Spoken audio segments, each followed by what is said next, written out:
Hello and welcome to a fresh new episode of Science Monitor, our weekly update on all that is happening in the field of science and technology in and around the country. I'm Aishwarya Kapoor. From novel cure of malaria to the exciting ideas presented at the Inspire competition, the week was abuzz with many events. We'll get you all the details, but let us take a look at the headlines first. Adding another feather to its cap, ISRO launches Telios-1 mission. New cure for malaria, turmeric comes to aid. Biodegradable plastic from a young girl with a scientific mind. Chennai floods, scientific organizations bring in relief. And in Focus segment today, we will try to understand the principles and applications of laser. And now the news in detail. Extending its scope of launching commercial satellites, ISRO's PSLV successfully launched the Singapore satellite Telios-1 along with 5 others. The satellites placed in a low Earth orbit are specially designed for remote sensing functions. Let us take a look at the report.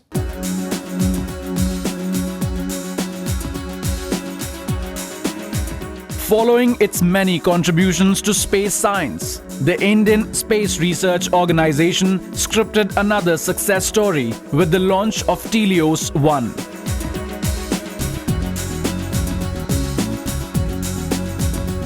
Telios-1, the first Singapore commercial Earth observation satellite, along with 5 other Singapore satellites, were launched aboard the PSLV C-29 at 6 p.m. on 16th December from the Satish Dhawan Space Centre in Sriharikota.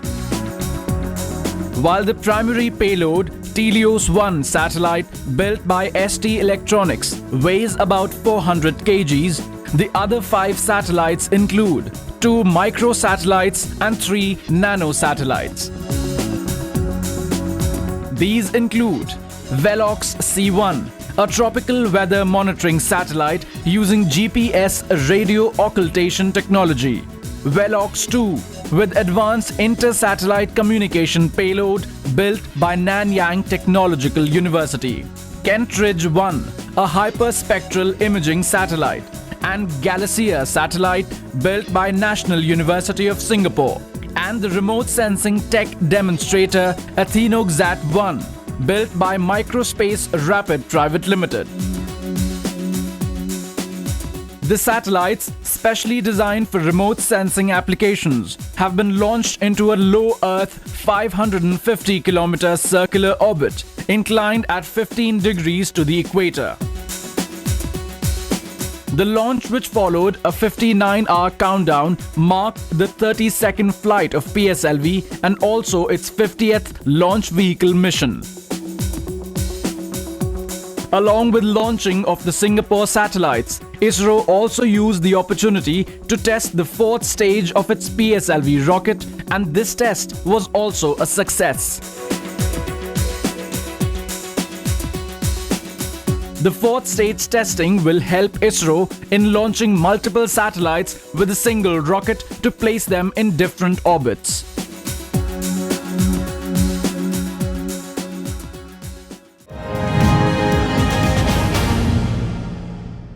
Turmeric is the age-old Indian remedy for many diseases. While experts have long known that it is the chemical called curcumin in turmeric that imparts turmeric its extraordinary healing powers, a new research now suggests that nanoparticles of curcumin may be used to cure malaria.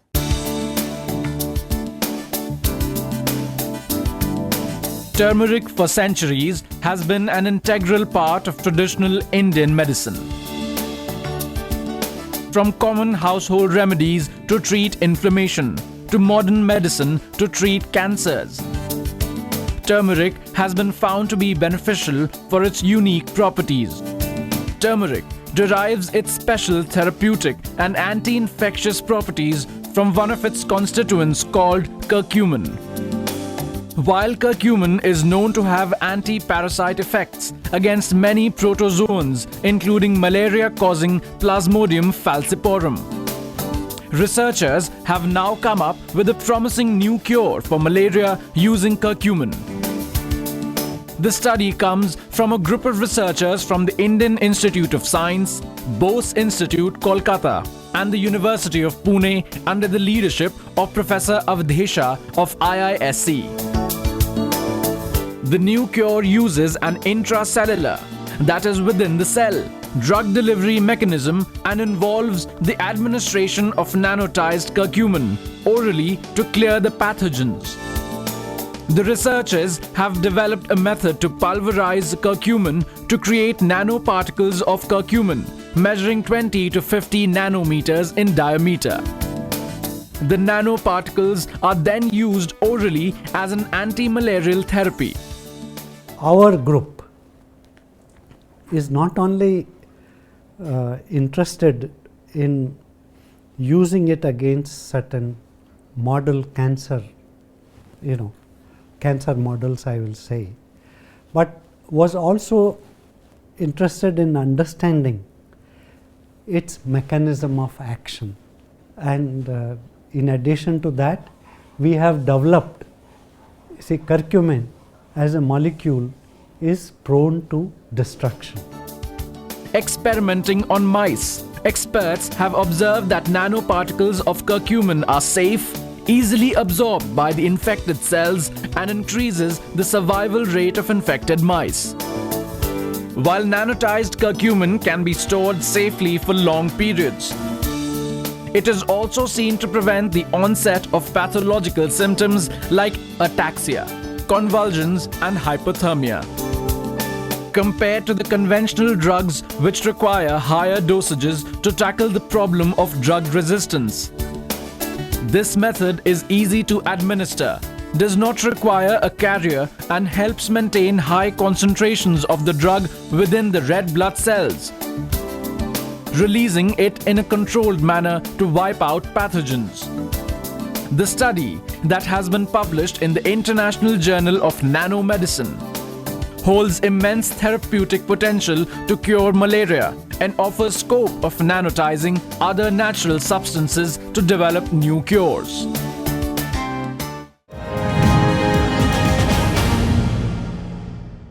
Imparting the importance of innovation and scientific spirit among youngsters, 3 students were awarded for their best science projects in Inspire's 5th national level exhibition and project competition. Ananya, a class 10 student from Karnataka, has given the solution of plastic hazard by replacing it with a biodegradable form. More in this report.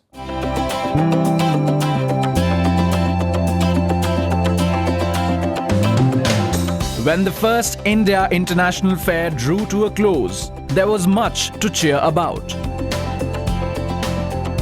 While the fair saw the enthusiastic participation of public, students and researchers alike, what stuck out was the Inspire competition that brought together hundreds of students to display their innovative and game-changing ideas. Among 699 school students from class 6 to 10 who exhibited their innovative project models at the 5th National Level Exhibition and Project Competition of Inspire, conducted as a part of IISF 2015, 3 best projects were selected to be awarded for their innovativeness. The silver medal was awarded to Ananya YR from Chikmagalur, Karnataka, for her project Biodegradable Plastic from Starch. Good thing that I won the second prize, but I make more practice to win the first prize next time maybe. And also I thank everyone who is actually back to me, and they helped me a lot. Ananya, a high school student, was awarded silver medal for developing 2 varieties of biodegradable plastics. The plastics derived from corn and potato starch can degrade within 25 days, while normal plastics take hundreds of years to break down. Normal plastics takes thousands of years to degrade in the earth. So I have made my own biodegradable plastic in 2 ways, where you can make biodegradable covers as well as you can make biodegradable plates as well as biodegradable cups and all. The plastics are created by heating a mixture of corn or potato starch with glycerin and vinegar, along with diluted hydrochloric acid. In a scenario while plastic wastes are mounting up to challenging proportions with serious impacts, Ananya's biodegradable plastics offer a ray of hope towards a cleaner environment.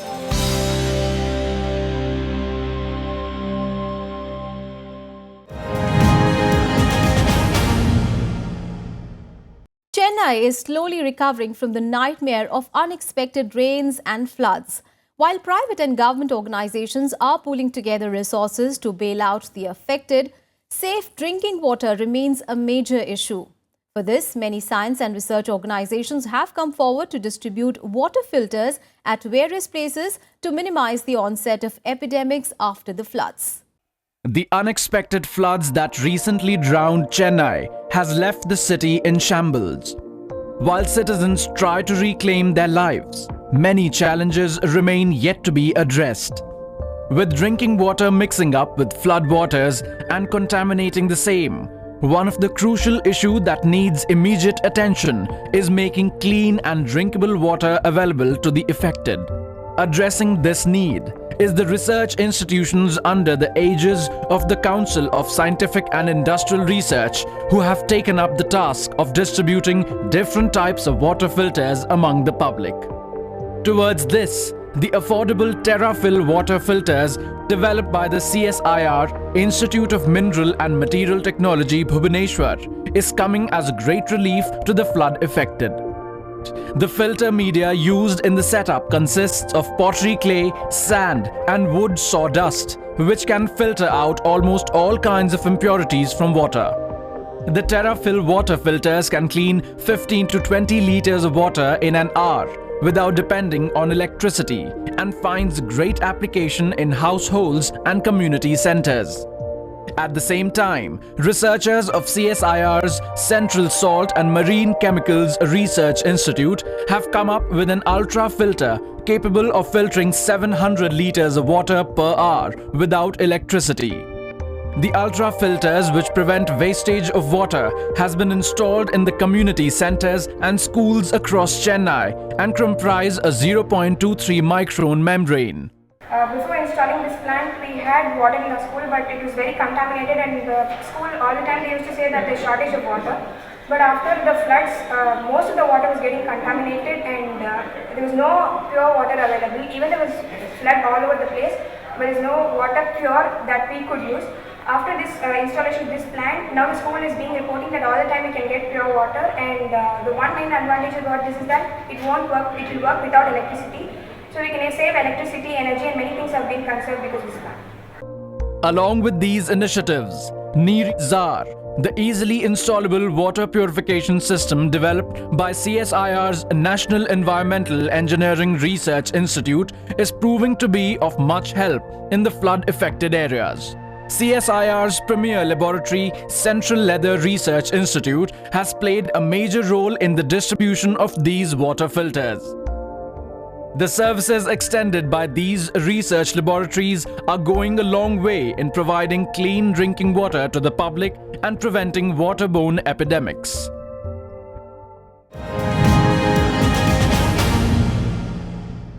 Well, time to take a very short break here, but we'll be back with more science news. Keep watching Science Monitor.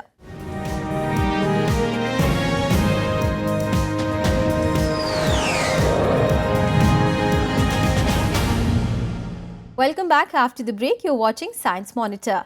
Let us now have a look at some important science and technology activities happening in India and abroad in our next segment, Science Express.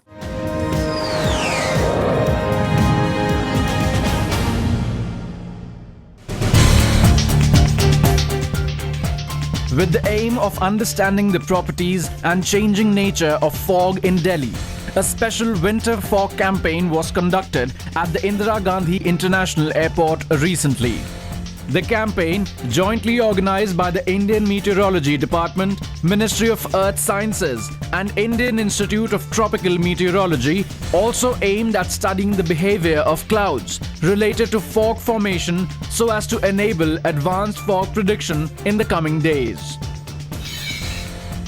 The largest science practical organized as a part of the India International Science Fair has made it to the Guinness Book of World Records.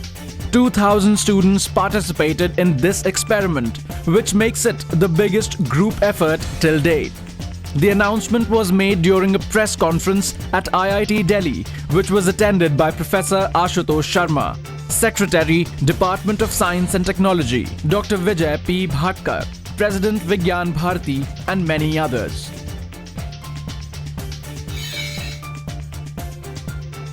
With the objective of cutting down emission levels and controlling pollution, the Supreme Court has ordered a temporary ban on the registration of sport utility vehicles and other diesel cars with an engine capacity of 2000 cc or more in Delhi and the surrounding region. The court has also doubled the levy on trucks entering the city. The ban is applicable until 31st March next year. The court has ordered a ban on all trucks over 10 years old from the capital, along with prohibiting trucks from transiting through the city to reach other states. All the taxis in and around the capital has been directed to convert to CNG by March 2016. The 5-day National Food Festival that aimed to spread awareness on traditional food and agro-biodiversity recently concluded in Cochin, Kerala. The festival, with over 200 stalls and attended by many food and agro experts, showcased local cuisines and traditional cookery methods, presenting the diversity of food in India while creating awareness about the harmful effects of junk food on health.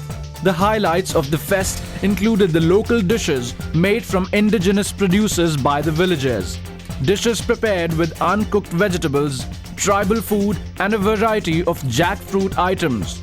The fest was organized jointly by the Center for Innovation in Science and Social Action, along with the Ministry of Agriculture and Ministry of Food and Civil Supplies.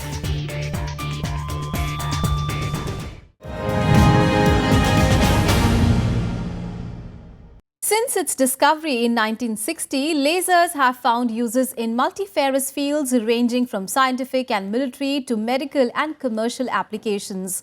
Well, owing to their special properties, the lasers find use in specialized applications and has the potential to be the future of photonics.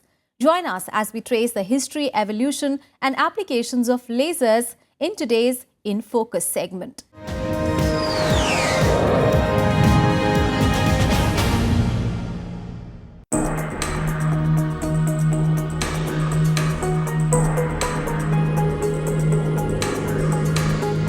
Laser, the most important invention of 20th century that has paved way for revolutionary transformations in the field of science and technology.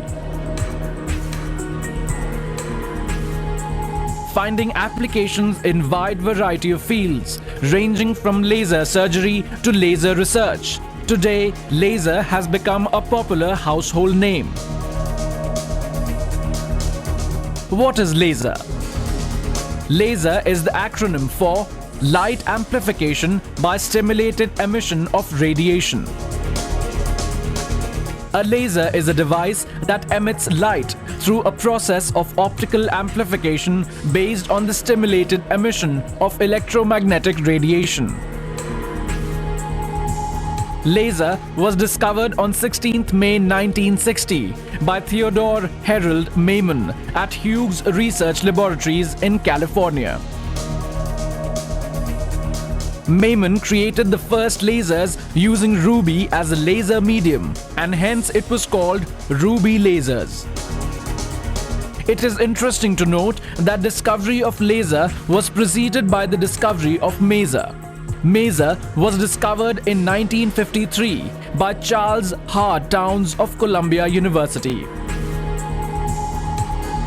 Maser operated on similar principles to the present laser. but amplified microwave radiation instead of infrared or visible radiation. The concept of stimulated emission was first described by Albert Einstein in 1917. Today, researchers have succeeded in creating several types of lasers like the X-ray lasers and Raman lasers. Science is now working towards the development of nano lasers, quantum dot lasers and polymer lasers. Laser is based on stimulated emission, and also there is one more requirement for laser action to take place, that is population inversion.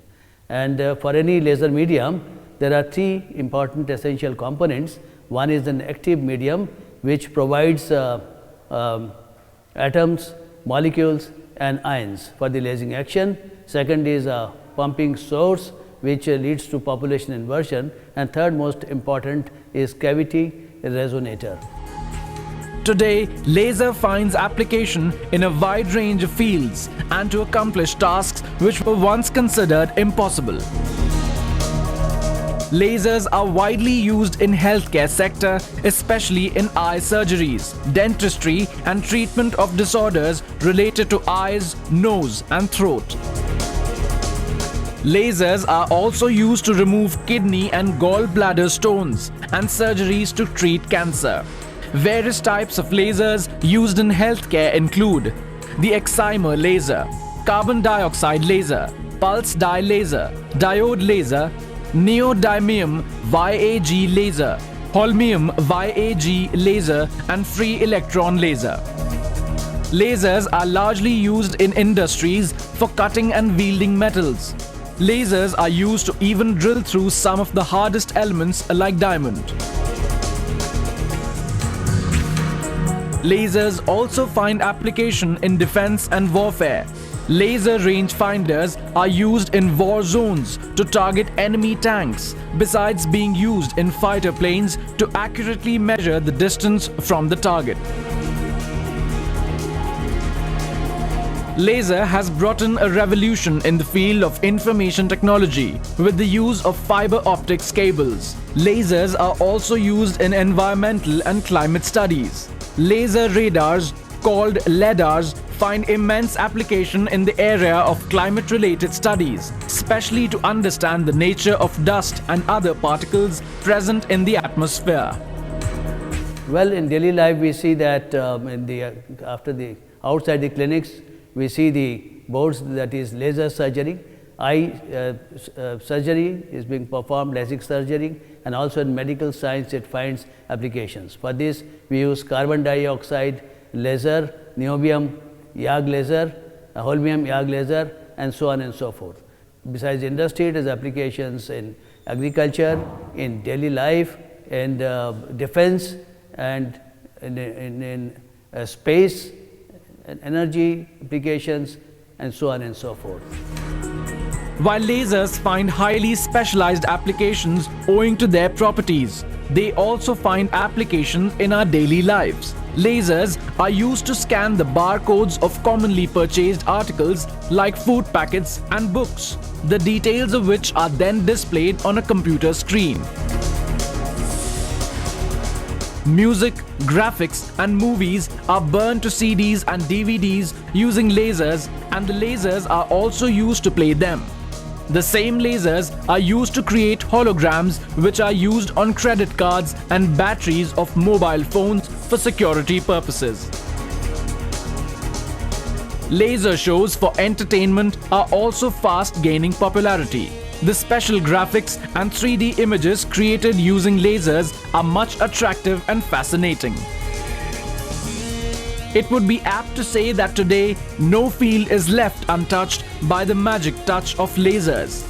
Indeed, lasers are a gift of modern science to humanity.